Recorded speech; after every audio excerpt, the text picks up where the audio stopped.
Hey everyone, I am Holly, and I'm sharing a part of my journey to encourage and inspire you on yours. Where did we go yesterday? We had a few things to do.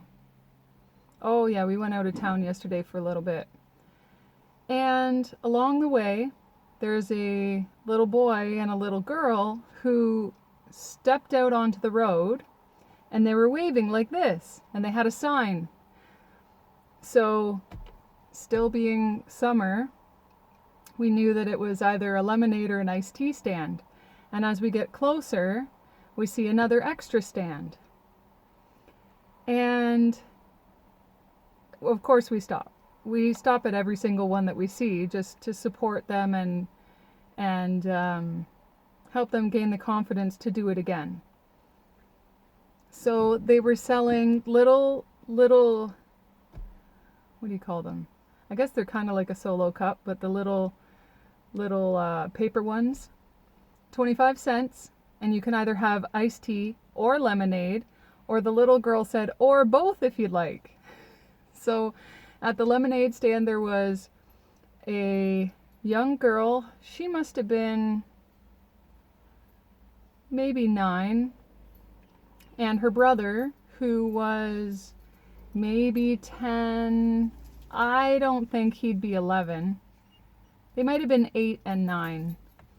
And beside them was their other sister, who was probably about 11, and she was doing artwork.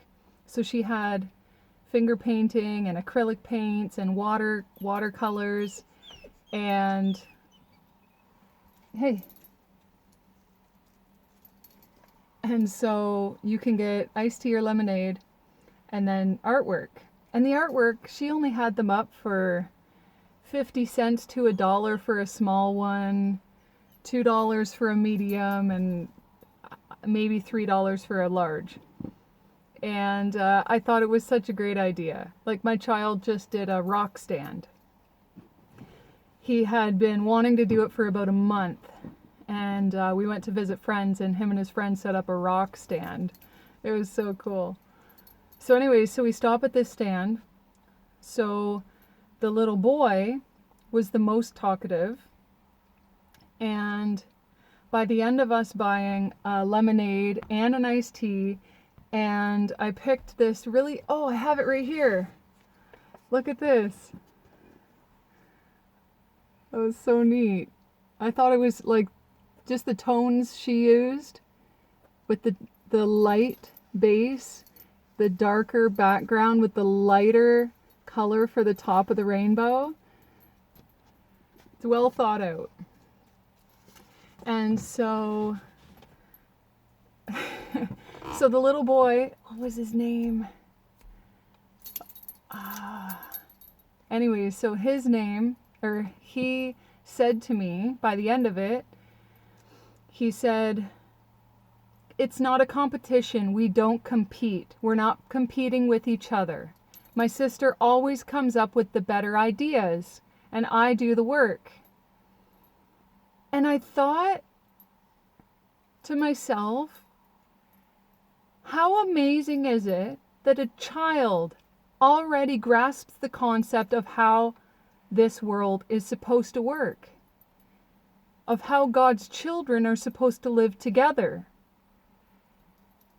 This child, who's maybe 10 years old, 9, maybe 10, understands that he is good at one thing, his sister is better at another thing, and he allows her the space she needs to thrive and grow in her own capacity, which gives him the space that he needs to focus on his attributes, which can help enhance both of them. And I was taken aback due to how I've been treated in my life, where everything's been a competition. My exes, not all of them, just the past few, felt they were in competition. My family, it's been a competition. Friends, Not all of them, again, not all of everybody. And this child sparks faith in me for the upcoming generations.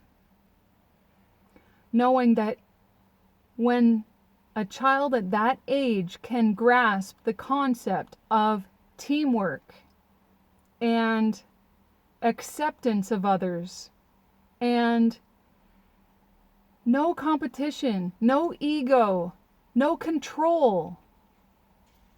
He knows that his sister is better at him for certain things and he is better at others. So he allows her.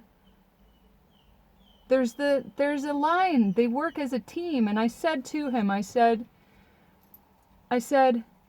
there is no reason to compete. I said, you get it.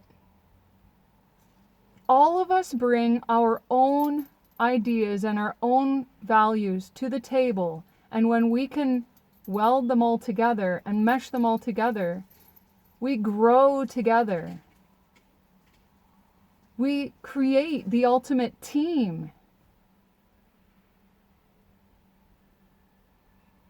I was vibrating so high for a while after that, and my child was there to witness it. He's not fortunate enough to have a brother and sister to grow up with. And I am extremely grateful for him, and I'm extremely grateful for his values and how he has been able to observe how people act, and he gets to choose how he wants to treat others. This life is not about competing. It's about embracing each other as we are and supporting each other and celebrating with each other.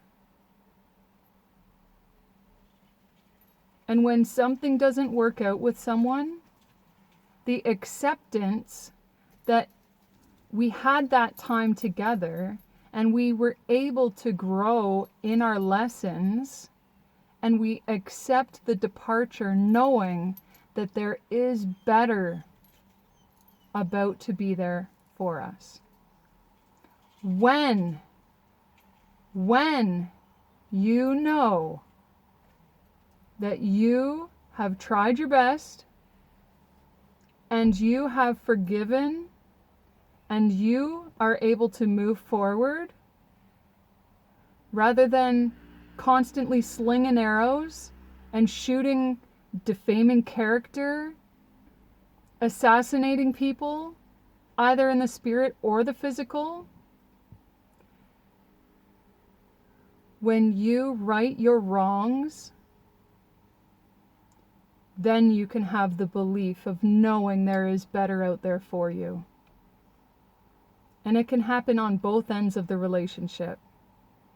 So many of my relationships ended on good terms in the past.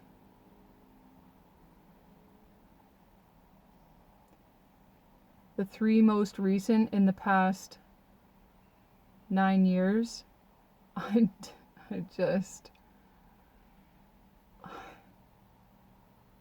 at an older age, how can you have not learned by now? How can you have not wanted to heal yourself?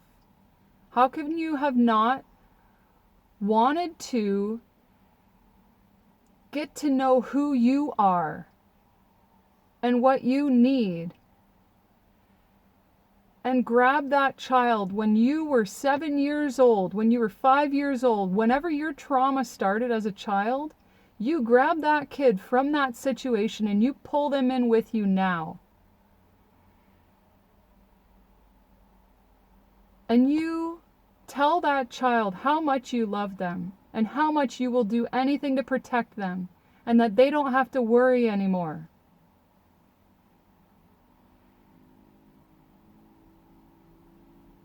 And then you heal that child. The the younger you. And you allow them to see that the trauma created wasn't due to them. It wasn't due to you as a child. It was due to whoever was mistreating you not knowing better. Their conditioning from their families and their friends and their traumas and their choice not to heal. That's a them thing, not a you thing. So grab that little child when you were young and you bring them with you. And you release the abandonments and the fear and the trauma bonding and the codependency. Trauma is created because we attach emotion and thought to everything. What if? What if? What if? Well, that didn't happen. So why are you going to traumatize yourself by an incident that never even happened? Go by the facts. What did happen? Well, I got with this guy. He got me pregnant. He left me while I was pregnant because he couldn't handle it. I raised my kid on my own. I've been in and out of jobs. I was successful, financially abundant. I lost it because of my other choice in a relationship. But I'm not going to add on all the stuff in between. All the stuff that you attach the thought and emotion to, that creates the trauma. So, accept what you've had, learn the lessons, stop trying to compete with everyone around you. It's not a competition. It's about you. You create your reality. And your reality is completely different than everyone around you. So grow yourself, love yourself, and the rest will fall into place. Blessings to you all.